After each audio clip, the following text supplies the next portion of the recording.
Okay, so Louisa, nobody's perfect, but how can you give yourself the best chance of passing your RO exams? I was smiling there. Nobody's perfect. I was thinking, well, I'm pretty close. Anyway, getting back to your question, Pam. Yeah. How to give yourself the best chance? Well, for a start, the RO exams are not easy. And they are not easy. Anybody that's sat an RO exam will absolutely identify with what I'm just about to say. The wording that the CII use in their questions is in a language that's unique to them. So their use of double negatives, grids, tables, calendars in their questions, it ain't just about having the knowledge and having done the work. It's actually then interpreting the question in the right way and picking the correct answer. So yeah, the CII in terms of their question wording, that's really one of the big hurdles. You've got to get used to it, yeah, and you've got to be able to interpret the question the right way in a set time scale.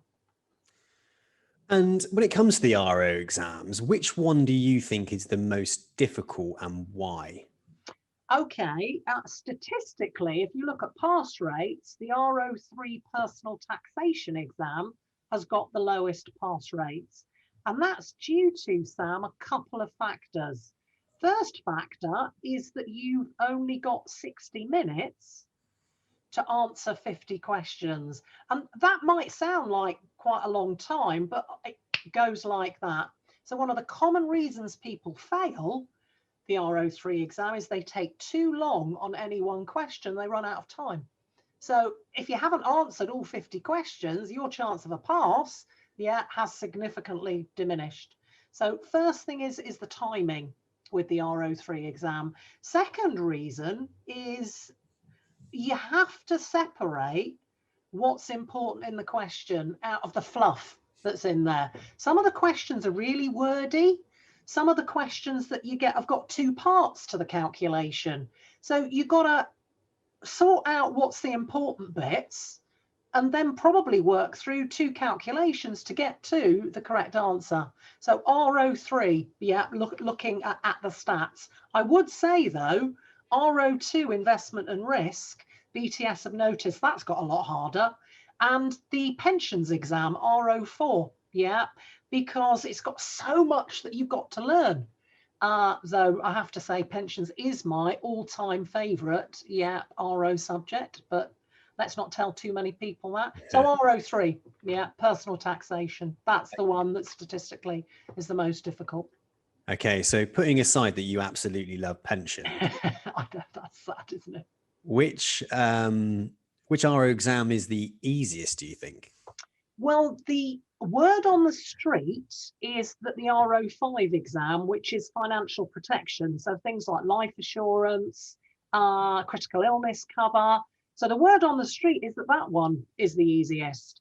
And one of the reasons that people think it's easy is it doesn't have so many multi-response questions in it, where you've got to pick at least two or more correct answers just to get 1 mark. So it doesn't have any of those.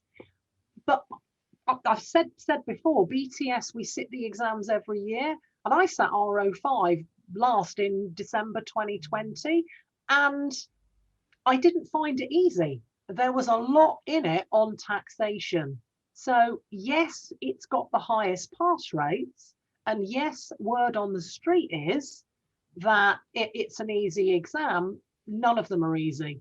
Yeah, it is very easy to fail any of them, but that's the one with the highest pass rate. Okay. So what do you think can help a candidate pass their RO exams first time?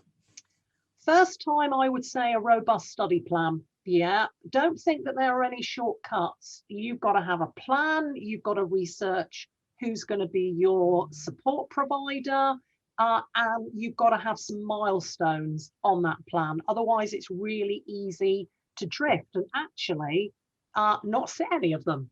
R01, if we take R01 as an example, which is financial services, regulation and compliance, blimey, that's not the most scintillating of subjects. So you can start revising for that. And unless you've got an exam booked and you've got something to aim for, well, you could be studying that forever, Sam. Because you just think, well, it's not very interesting. So a robust study plan, putting in the hours, picking the right support provider, all of those are really key.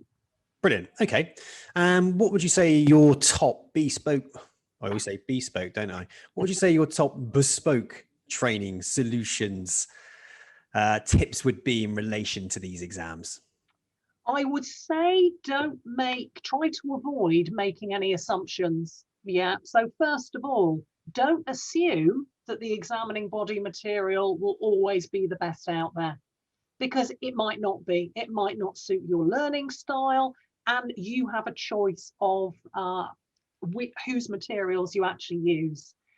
Don't assume just because a provider says they are fantastic, and a market leader, that they've got the right experience. Do your research, do your due diligence, pick up the phone, look at what they put on social media. Don't assume all the support is of similar quality, like any industry. You've got providers that are better. You've got providers that talk a good game, but actually, when you use their materials, they don't help you as much. And my biggest top tip is always shop around. Look at what's out there. Look at your training style. How do you like, sorry, I should say learning style. How do you like to learn? Shop around. Don't just go for the default examining body option. Look at what's available. Great. Luiza, thanks so much for sharing those hints and tips. You're very welcome. Thanks again.